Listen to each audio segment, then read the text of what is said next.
పటాన్చెరు నియోజకవర్గంలో పార్కుల అభివృద్ధికి ప్రత్యేక చర్యలు చేపడుతున్నారు స్థానిక ఎమ్మెల్యే కోడి మహిపాల్ రెడ్డి. అమీన్పూర్, పటాన్చెరు సర్కిల్ పరిధిలోని డివిజన్లలో మొత్తం 24 పార్కుల అభివృద్ధికి నిధులు విడుదలైనట్లు ఎమ్మెల్యే తెలిపారు. ప్రజలకు ఆహ్లాదకరమైన వాతావరణం కల్పించే దిశగా పార్కులను అభివృద్ధి చేస్తున్నామని పేర్కొన్నారు. సంగారెడ్డి జిల్లా తెల్లాపూర్ డివిజన్లోని Kolluru double bedroom phase 2 colony park, HUDA colony park 2లో 1,40,00,000 వ్యయంతో చేపట్టనున్న పనులకు ఎమ్మెల్యే శంకుస్థాపన చేశారు. ఈ సందర్భంగా ఆయన మాట్లాడుతూ పట్టణాలు, గ్రామాల్లో కొత్త పార్కుల ఏర్పాటు ప్రజల ఆరోగ్యానికి, ఆహ్లాదానికి దోహదం చేస్తుందని తెలిపారు. పార్కులు పచ్చదనాన్ని పెంపొందించడమే కాకుండా స్వచ్ఛమైన వాతావరణంలో నడక, వ్యాయామానికి అనువుగా మారతాయని చెప్పారు. పార్కుల అభివృద్ధితో పర్యావరణ పరిరక్షణకు తోడ్పాటు లభిస్తుందని, ప్రజల మానసిక, శారీరక ఆరోగ్యం మెరుగుపడుతుందని ఎమ్మెల్యే పేర్కొన్నారు. ప్రజలు పార్కులను సద్వినియోగం చేసుకుని ఆరోగ్యకరమైన జీవనశైలిని అలవర్చుకోవాలని, పరిసరాలను పరిశుభ్రంగా ఉంచడంలో భాగస్వాములు కావాలని పిలుపునిచ్చారు. ఈ కార్యక్రమంలో పలువురు అధికారులు, ప్రజాప్రతినిధులు, పీఆర్ఎస్ నాయకులు పాల్గొన్నారు. ఈరోజు పటాన్చెరు సర్కిల్ డివిజన్లో భాగంగా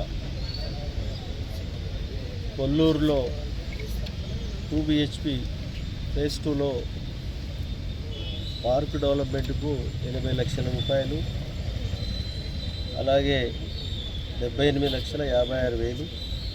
ఈ హుడా కాలనీ తెల్లాపూర్ మధ్యన ఉన్న forest park, walking park, open gym 60 లక్షల రూపాయలతోటి డెవలప్మెంట్ చేయడం జరుగుతూ ఉన్నది.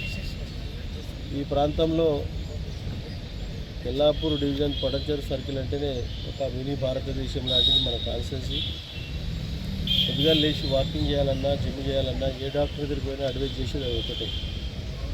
పిల్లలు కానీ, పెద్దలు కానీ, సీనియర్ సిటిజన్స్ కానీ ఎవరైనా సరే సీరియస్గా దీని మీద ఆరోగ్యాన్ని కాపాడుకోవడానికి ఎన్నో రకాలుగా ఉపయోగపడతాయి. కాబట్టి పార్కుల మీద పటాన్చెరు డివిజన్లో 18 పార్కులు ఎట్ ఏ టైం శాంక్షన్ తీసుకొని అన్ని ఆన్గోయింగ్ వర్కులు నడుస్తూ ఉన్నాయి.